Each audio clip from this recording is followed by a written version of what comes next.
Bien, eh bien, écoutez, Sébastien, vous êtes nommé, ça y est, c'est une excellente chose. Et nous allons maintenant, ça répondra un petit peu aux questions du président Henri Judet. Je vous laisse la parole pour que peut-on faire aujourd'hui avec une prothèse articulaire. Mon Dieu, quel suspense. Oui, Sébastien, c'est à vous. Merci beaucoup, Monsieur le Président. C'est toujours un honneur de pouvoir parler ici. Alors ça va parfaitement enchaîner sur la discussion qu'on vient d'avoir, donc je pense que ça va compléter un petit peu ce dont on vient de parler. Et puis pour finalement utiliser uniquement les 10 minutes qui m'étaient prévues, je vais me focaliser sur le genou parce que Pascal va parler très bien de la hanche après, donc je voulais pas lui piquer un petit peu de son sujet. Alors quand on parle de prothèse de genou, qu'elle soit partielle ou totale, j'ai pour discuter aujourd'hui les activités que font nos patients et en tout cas à quoi ils s'attendent. Alors je trouve que c'est intéressant de comparer justement les attentes et puis ce qui se passe pour de vrai et puis après ce qu'on aimerait bien qu'ils fassent. Et on va voir que finalement c'est pas exactement pareil. Et si on demande aux patients ce qu'ils veulent faire, eh ben, en général, ils attendent la lune. C'est-à-dire que quand on leur parle de changer leur articulation, et si on doit être en compétition avec une ostéotomie, dans leur idée, on fait une prothèse de genou et ils vont récupérer un genou parfait. Et puis nous, on sait que c'est pas toujours comme ça. Et finalement, leurs attentes, leurs expectations, comme disent les Anglais, et puis finalement, ce qu'ils vont avoir comme expérience, souvent il y a un gap. Et c'est là où on doit leur expliquer avant, si on veut pas qu'ils soient ce qu'on veut pas, c'est-à-dire déçus. Et puis tout ça, ça a changé quand même. Moi, j'ai commencé l'orthopédie au milieu, là, vous voyez, juste avant les années 2000, et on parlait pas de la même chose qu'aujourd'hui. Et si on voit un petit peu au départ, au temps d'insole et tout ça, si on arrivait à corriger les douleurs, c'était déjà une réussite, la prothèse. Et puis après, on est rentré dans le domaine de la high flexion. Il fallait que les prothèses plient de plus en plus, qu'on retrouve des amplitudes articulaires dites normales. Et puis après, on s'est posé la question de la fonction. Donc il y avait tous les scores fonctionnels pour voir si finalement les patients arrivaient à retrouver une fonction normale. Avec maintenant, il y a même des scores de genou oubliés, le Forgotten Joint Score, qui est censé essayer de voir si le patient ne pense plus à son genou. Et puis vous allez voir que maintenant, on en est à les évaluer avec des scores les mêmes qu'on utilise pour les ligaments croisés. Donc c'est savoir comment est-ce qu'ils peuvent faire du sport avec leur prothèse de genou. Donc c'est devenu complètement différent. Et pourquoi ? Parce que vous voyez, deux de mes patients, ou deux des patients de Mathieu, ou de Thomas, ou de Pascal, c'est pas du tout les mêmes. Pourtant, on va leur proposer une prothèse de genou, parce qu'à un moment, ils vont avoir besoin de ça.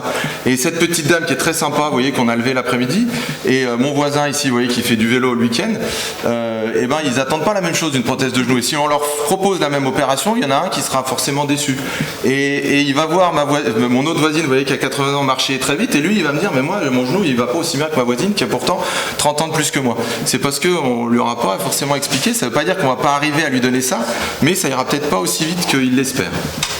Alors il y a plein de scores. Maintenant on utilise des scores qui sont des scores finalement de niveau de sport entre 0 et 10 pour les sports à impact élevé. Il y a des scores spécifiques pour évaluer l'activité sportive après prothèse. Et si on regarde les grosses études, vous voyez ici une étude de la Mayo avec Diane et Dam sur 1500 patients, finalement il y en avait presque moins de 20% qui faisaient vraiment des sports à impact. Alors ça c'était une étude qui a été publiée il y a une dizaine d'années, mais on voit quand même que le score moyen UCLA, qui je vous rappelle que 10 c'est le maximum, était quand même assez élevé en moyenne et qu'il y avait près de 3/4 des patients qui faisaient des activités régulières type vélo ou marche sportive. Donc quand même, sur ces patients, globalement, ils veulent avoir des activités soutenues.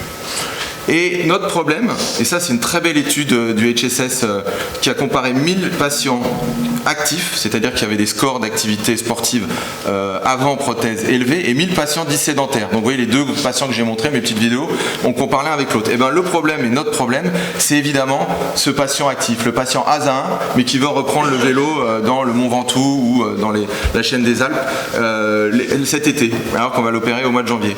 Et lui, et bien si on regarde les résultats finalement avec un petit peu de recul, il y a finalement un taux important de ces patients qui ne retrouvent pas ce niveau sportif et qui vont bien sûr baisser et qui risquent d'être déçus. Donc c'est cela qu'il faut qu'on cible bien et qu'on arrive à leur proposer la bonne chirurgie. Peut-être qu'il faut leur faire une ostéotomie à cela, et pas une prothèse, parce qu'ils vont être déçus. Et en plus de ça, ils vont vouloir refaire leurs activités et les taux de reprise vont être supérieurs. Donc c'est ces patients qui sont à risque, alors que quand on les voit, on se dit mais ce patient il a 60 ans, il est en pleine forme, ça va être facile. Ben non, c'est celui-là qui n'est pas facile. Et vous voyez, encore deux patients différents, pas les mêmes attentes. Ils vont avoir des souhaits qui sont complètement différents. Lui, il veut reprendre ses vitraux de golf, il faut qu'il récupère une flexion qui soit importante et qu'il ait une station accroupie confortable. Pas facile avec une prothèse de genou de première intention dite classique. Alors le retour au sport, ça c'est une des grandes questions, c'est à la mode, c'est très à la mode. On a fait beaucoup d'études, l'équipe marseillaise a publié beaucoup dessus, on s'y est également aussi intéressé à Lyon. Finalement, il y a pas mal de publications qui montrent que, vous voyez, important, très important, ça on a demandé aux patients si pour eux c'était important après une prothèse de pouvoir refaire du sport. Vous voyez, la majorité des patients disent oui, moi j'ai envie de refaire des activités sportives avec ma prothèse, chez des patients de moins de 60 ans. Et vous voyez que quel type de sport, il y a beaucoup de sports qu'ils ont envie de faire. Alors, évidemment, en général, c'est plutôt des sports dits plus tranquilles, mais il y a aussi des sports quand même assez exigeants. Alors qu'est-ce qu'on va leur répondre? Ça, c'est une question. Et on sait qu'il n'y a pas que la chirurgie, vous voyez, l'aptitude, c'est ce que nous on va faire. Il y a aussi le mental. Le patient, il a une grosse part là-dedans. Et chaque patient ne va pas pouvoir avoir le même résultat, même si on a l'impression, nous, de faire tout le temps la même chirurgie. Donc il faut savoir les analyser avant, et c'est pas forcément très facile. Il y avait une belle étude marseillaise qui les regroupait en 4 types de patients, et finalement, c'était plus important le type de patient que la chirurgie qui était réalisée pour anticiper le résultat. Alors, vous voyez ici, quel pourcentage de nos patients vont réussir à faire du sport? Alors, selon les études, ça peut aller jusqu'à 100%. Mais ça dépend un peu de quoi on parle quand on parle de sport. Vous voyez, la plupart, vélo, marche sportive. Le golf, c'est déjà finalement moins, et il n'y a pas de sport à impact. Donc, pas si évident que ça. Ce qui est sûr, c'est que les sports à impact, ils vont diminuer après une prothèse de genou. Ça, il faut, c'est toujours d'actualité aujourd'hui. C'était d'actualité il y a 20 ans. Je pense que ça reste quelque chose qui est valable. On n'a pas encore trouvé la solution si on veut être quand même parfaitement honnête. Alors au bout de combien de temps? Ça c'est aussi une question dont on a parlé. On a dit que la reprise d'appui était immédiate après une prothèse. Alors c'est vrai, mais la reprise d'appui indolore, refaire des activités, encore une fois ça va dépendre des activités. Ça c'est des photos, et les patients ils aiment bien nous envoyer leurs photos pour montrer que ça va bien. Le ski de rando, je trouve que c'est toujours assez sympa. Et ce qui est sûr, c'est que moins on va être invasif, plus ils vont récupérer vite. Donc la prothèse partielle prend tout son sens, et on voit qu'ils vont presque 2 fois plus vite au retour à leurs activités qu'avec des prothèses complètes. Alors, ça c'est quelque chose qui est effectivement on s'y est beaucoup intéressé, et vous voyez ce type d'activités qui sont possibles quelques mois après une prothèse partielle. Vous voyez, c'est une arthrose post-traumatique. Vous allez me dire, cette patiente est très jeune, oui, mais son genou était détruit. On a fait une prothèse partielle, et 2 mois après, ça c'est le contrôle des 2 mois. On voit encore que la cicatrice est un peu rouge. Elle a des amplitudes complètement normales. Elle peut courir.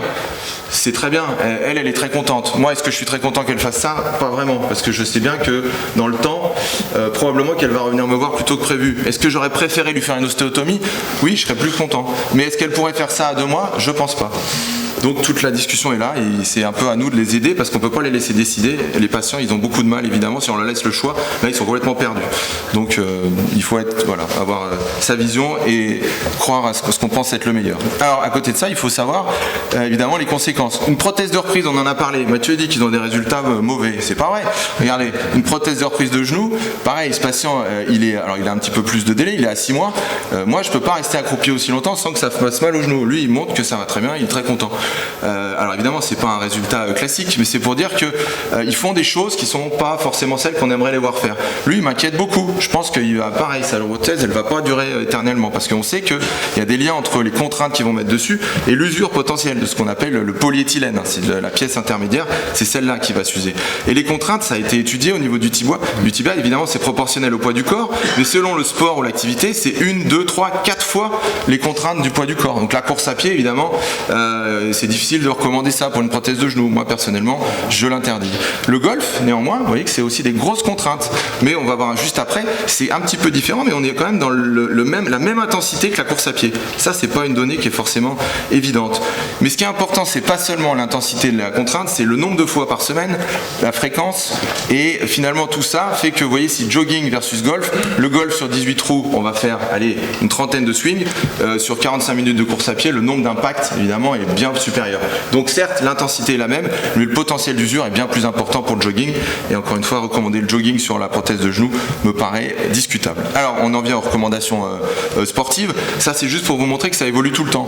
Ça, c'est les recommandations de la Knee Society. Ça a également une dizaine d'années. Vous voyez comme entre 1999 et 2005, déjà, il y a tout un tas de sports qui n'étaient pas recommandés, qui tout d'un coup devenaient possibles. Néanmoins, vous regardez toujours, le jogging, le foot, le basket, les sports finalement de saut sont toujours déconseillés. Mais beaucoup d'activités, par contre, de récréation, de sport, on va dire, de loisirs, sont parfaitement tolérées, parce que ça répond à une demande actuelle des patients avec ces genoux prothétiques. Alors, quelques exemples très rapidement. Le tennis. Alors le tennis, il y a des études qui disent qu'ils peuvent tous rejouer au tennis. Alors d'accord, mais le tennis c'est pas forcément à haut impact, parce qu'on peut jouer en double de façon très tranquille, c'est très agréable et ça reste du tennis et c'est complètement différent de quelqu'un qui va aller jouer 3-7 sur terre battue avec un niveau deuxième série. Et ben pourtant ça s'appelle du tennis. Donc dans les études, méfions-nous quand on parle de tennis, c'est pas forcément quelque chose qui finalement est à haut impact et ça peut tout à fait être toléré. Et personnellement, j'aime beaucoup les tennisman.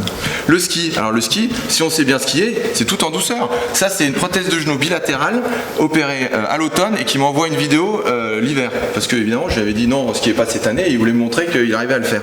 Mais il skie tranquillement, il n'y a personne sur la piste, c'est quelqu'un qui savait bien skier avant. Voilà, c'est tant qu'il tombe pas, on n'est pas sur des impacts évidents. Donc le ski c'est pareil.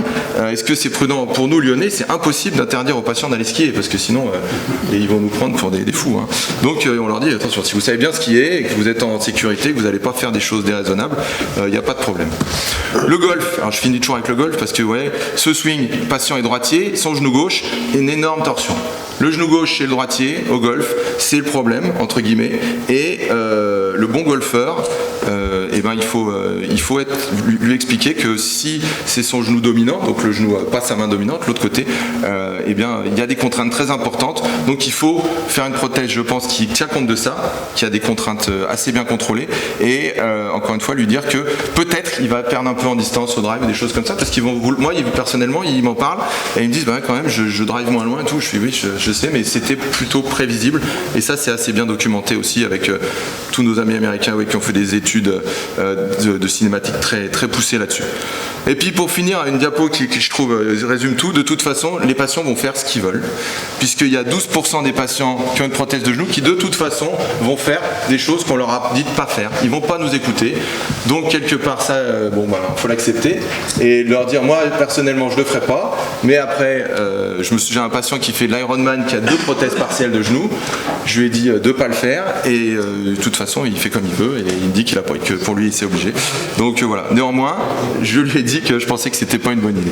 Donc pour conclure et tenir presque mon temps, aujourd'hui les patients ils continuent à être de plus en plus exigeants.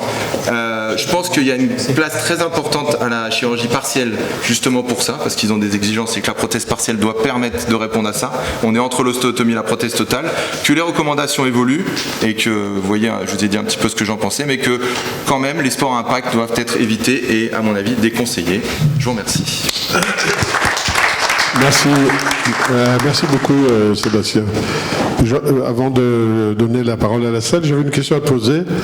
Pour un patient qui a une activité, qui a une demande sportive importante en fonction du sport, de temps en temps on peut hésiter entre une prothèse totale et une prothèse unie sur des mêmes indications anatomiques. Qu'est-ce que tu choisis à ce moment-là ? Alors moi personnellement, si je peux faire une prothèse partielle, je vais faire une prothèse partielle. Et le patient qui va me dire oui mais si je dois être réopéré dans 10 ans, mais je dis on aura gagné 10 ans. Pour vous c'est pas 10 ans ou 15 ans voilà. Sachant qu'on fait les prothèses partielles maintenant en coupant quand même le moins d'os possible au tibia et tout ça, ce qui fait que pour moi c'est pas un problème. Et je leur dis toujours une prothèse partielle ça se mérite. Et si on pense qu'on peut vous la proposer, c'est une chance pour vous, c'est pas et encore une fois moi je leur laisse pas le choix. Est-ce que pour toi l'usure du polyéthylène dans les prothèses du genou est une réalité? Parce que moi je sais pas, j'avais pas l'impression quand même quand on prenait beaucoup de malades dans la hanche, oui, je pense que Pascal en parlera, mais dans le genou, on n'a pas ce problème-là, non? Non, on en reprend très peu. Hein. Tu sais qu'on suit les patients d'Henri Dejour, de Philippe Néret dans le service depuis 30-35 ans. Finalement, des reprises pour usure, c'est exceptionnel. Alors après, il y a eu quelques expériences malheureuses où on a été un peu trahi par l'industrie avec des polyéthylènes qui étaient de mauvaise qualité, mais je pense que ça, c'est quelque chose de différent. Mais après, les prothèses de genoux s'usent peu, tu as raison. Vincent Chassin. Oui, les critères en effet de reprise du sport ou non sont extrêmement difficiles, sont variables suivant les publications, suivant les années. Mais alors il y a un critère que personne n'a étudié, c'est l'activité sportive du chirurgien. Et cette activité sportive du chirurgien, elle va, j'en suis persuadé, énormément influer sur la décision ou les conseils qu'il va lui donner. Est-ce que vous ne pensez pas qu'une étude serait intéressante là-dessus? Si, mais il faut qu'on la fasse avec la Sofcote. C'est un bon sujet de thèse, ça. Bon sujet de thèse. Une étude croisée. Oui, une autre question? Non, oui, Henri Judet. demander quelle importance vous attachez au poids pour un sportif, parce que est-ce que le poids joue un rôle, l'usure est faible, dites-vous rare, ça j'ai constaté aussi, c'est vrai. Est-ce que vous pensez que les surpoids qui veulent faire des sports un petit peu en sautant un petit peu sur leurs prothèses ou en faisant du golf sont plus à risque que ceux qui sont légers? En principe, un sportif, il fait attention à son poids, mais pas tous. Alors, je pense que moi je serais plus inquiet d'un décèlement que de l'usure de la prothèse. J'ai peur que la faillite vienne plutôt au niveau de la fixation avec des bascules, notamment au niveau du tibia, avant qu'ils arrivent à user leur prothèse. Donc mais non, le surpoids, c'est clair que c'est quelque chose qu'on essaye de. Yves Catonnet, il y a d'autres questions? Non, Yves, tu as une idée, une question?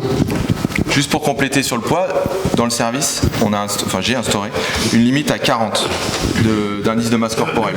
Au-dessus de 40, on n'opère pas. Donc ça nous enlève déjà un certain nombre de complications potentielles et les anesthésistes m'adorent. Dernière question d'Yves Catonnet. Oui, le gros problème, je trouve, c'est le jogging. Parce que c'est la grosse différence avec les prothèses de hanche où on autorise vraiment, si on utilise du moins des couples qui ne s'usent pas trop, on autorise le jogging très facilement. Le problème, c'est qu'ils sont très nombreux, les joggeurs. Et là, on leur dit, vous ne pourrez pas courir comme avant. Donc je trouve que c'est ça le problème. Alors que vous pouvez courir avec une uni, c'est exact. Je crois que c'est le sport quand même qui pose problème. Et on met très souvent ces patients au vélo, par exemple. Mais ils ne sont pas tous d'accord. Hein. Les vrais joggeurs, ils n'aiment pas passer au vélo. Qu'est-ce que vous en pensez? Vous avez le même problème dans les conseils? Oui, surtout que c'est assez vallonné dans les monts du Lyonnais, donc le vélo, c'est pas évident. Mais oui, non, c'est sûr. Le jogging, moi je suis comme vous, je ne recommande pas après une prothèse totale. Hein. Non. Oui, moi je suis chirurgien viscéral et j'opère des gens obèses. Et je suis frappé du jeune âge de certains patients qui souffrent de leurs genoux et qui ont manifestement des complications dégénératives à ce niveau-là. Ma question est la suivante. À partir de quel âge voyez-vous les patients qui ont des genoux dégénératifs qui sont susceptibles d'être des indications opératoires? Ah non, sur de l'obésité, on peut les voir très jeunes. Hein. 40 ans, 35 ans, sur des genoux qui sont détruits et qui ont perdu beaucoup de poids grâce à vous. Et du coup, qui arrivent dans des zones où finalement quand on les voit ils souffrent maintenant de leurs genoux parce qu'ils payent leurs années de surpoids. On arrive avec des genoux détruits chez des patients qui ont une quarantaine d'années, c'est très fréquent, et on arrive à opérer ces gens-là de prothèse totale parce que là ça a dépassé l'ostéotomie, c'est pas du tout indiqué, et la prothèse partielle est malheureusement complètement dépassée. Donc c'est là où on a des populations qui se croisent beaucoup entre ces patients obèses, et ils usent leurs genoux préférentiellement, tout à fait. Et nous on n'est pas toujours sensibilisés à ces pathologies qui évoluent chez les gens jeunes parfois. Très bien. Non, j'y vais. Merci en tout cas Sébastien, bravo. Alors, en tant que président, une réflexion qui rejoint celle de notre secrétaire général, parce que ces séances sont enregistrées, sont accessibles au public. Alors si l'association des patients obèses supérieurs à 40 entend ça, je veux dire, nous on va se retrouver tout de suite avec une plainte pour discrimination. Non, mais attendez. Donc il faut, puis sur le plan éthique, enfin tous les gens qui font l'obésité, il ne faut pas dire j'interdis que vous voyez ce que je veux dire, Sébastien. Vous avez le droit de réponse parce que je crois que c'est excessivement important, ce d'autant que nous on avait vu ça, l'arthroscopie dans l'obésité, si vous voulez, ça posait pas de problème. Enfin, je peux répondre dessus, oui, tout à fait. On a évolué sur nos la défense des obèses. Alors, mais j'ai aucun problème là-dessus. On a évolué, je parle de la prothèse de genou parce qu'on avait un taux de complications qui était exponentiel au-dessus de TMC à 40. Donc, et avec des complications qui étaient dramatiques et qui devenaient ingérables.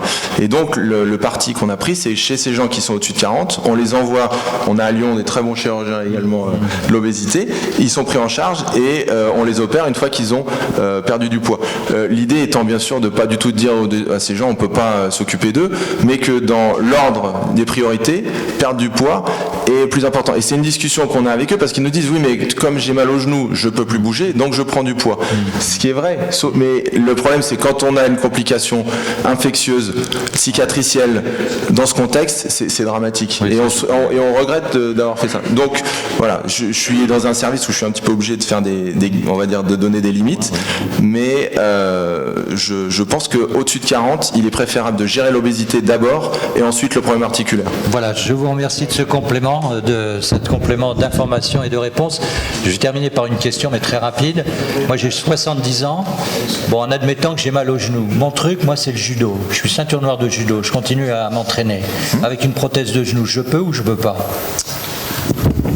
Alors on a aussi des judokas, c'est pareil, oui, parce que vous savez très bien maîtriser ce que vous faites. Oui, mais il y a des mouvements de torsion et tout, Isaac Guruma ou Shimata, tout ça, enfin bref, je ne vais pas rentrer dans les détails. Non, après, pour tout ce qui va être entraînement, après si vous me dites oui, mais moi je veux faire les championnats de France en plus de 70, je vais vous dire, voilà. Après j'ai un patient qui fait les championnats de France de tennis en plus de 75 et qui est très bon. Ouais, mais voilà, je ne peux pas dire que c'est la règle. Mais je pense que bien maîtriser un sport, donc si vous êtes ceinture noire de judo, vous le maîtrisez très bien, on est beaucoup plus en sécurité que quelqu'un de 70 ans qui va me dire bah tiens, je me suis découvert une passion pour le judo et je vais faire un opéra du genou pour apprendre le judo. Là, je pense que c'est une mauvaise idée.